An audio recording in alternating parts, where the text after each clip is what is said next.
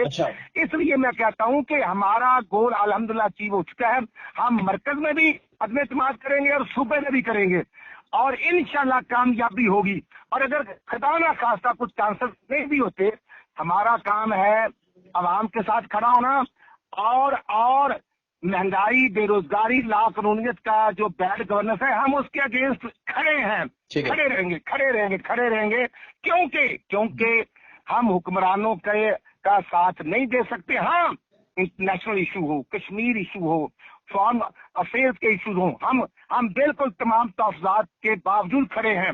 لیکن آج آپ دیکھیں کہ یہ رشیا کا دورہ کرتے ہیں اور یوکرین پر حملہ کیا منصوبے کی اناؤنسمنٹ وہاں پہ ہوتی ہے، 3000 پاکستانی طلبہ رول رہے ہیں، اور وزیر خارجہ کہاں ہے؟ وہ سرکاری ایشوشن پر وہ وہاں پر تقریریں کر رہے ہیں۔ یہ کوئی طریقہ ہے یار؟ یہ شرم آ رہی ہے مجھے کہ چھوٹے چھوٹے معصوم طلبہ وہاں رول رہے ہیں اور وزیر اعظم ریاست مدینہ کی بات کرتے ہیں۔ یہ بہت بڑا فیلئر ہے۔ میں سمجھتا ہوں کہ یہ حکمران ایکسپوز ہو گئے ہیں۔ ان کا سندھ میں دھرنا دینا، احتجاجی جلسے ان کا کرنا، یہ کنٹینر سے نہیں اترے۔ اگر یہ کنٹینر سے اترے تو آج حالات مختلف ہوتے ہیں۔ چلیں، ایک آخری سوال رانا میں ارشد صاحب میں آپ سے کرنا چاہوں گا، کیونکہ حکومت کی جب بھی بات کی جاتی ہے، عمران خان کی جب بھی بات کی جاتی ہے، تو اپوزیشن جماعتوں کی جانب سے ایک لفظ آتا ہے جسے کہا جاتا ہے سلیکٹڈ۔ اب آپ کو لگتا ہے کیونکہ آپ کی جو اپوزیشن گرینڈ الائنس ہے، گویا کہ 23 مارچ کو آپ لوگوں نے جلسہ کرنا ہے مہنگائی کے خلاف، اور بلاول بھٹو زرداری اپنا قافلہ لے کے اس وقت اسلام آباد کی جانب رواں دواں ہیں۔ اب اس میں وزیر اعظم اپنی کاوشیں یا ان کے اراکین اپنی کاوشیں کر رہے ہیں، کیا اب بھی آپ کو کسی سلیکٹڈ کا ہاتھ لگتا ہے؟ میں بار بار وہ سوال کر رہا ہوں جو بڑا امپورٹنٹ ہے کہ عدم اعتماد کی تحریک گویا کہ اس وقت دعوے کیے جا رہے ہیں کہ کامیاب نہیں ہوگی، آپ لوگ دعویٰ کرتے ہیں کہ کامیاب ہو جاتی ہے۔ ان دونوں صورتوں میں کیا ناکام ہونے کی صورت میں پھر سلیکٹڈ پر الزام لگایا جائے گا؟ نہیں، ہم الحمدللہ کامیاب ہو چکے ہیں، کیونکہ آج عمران خان اتحادیوں کے بھی در پر ہے۔ آج وہ جن کو 4.25 سال MLAs کو نہیں ملا، آج ان کے بھی مدد کر رہا ہے، ان کو بھی فنڈ دے رہا ہے، اور آج اس کو تھوڑا سا مطلب کہہ سکتے ہیں کہ سلیکٹڈ کا ہاتھ اٹھ گیا ہے، کہہ سکتے ہیں۔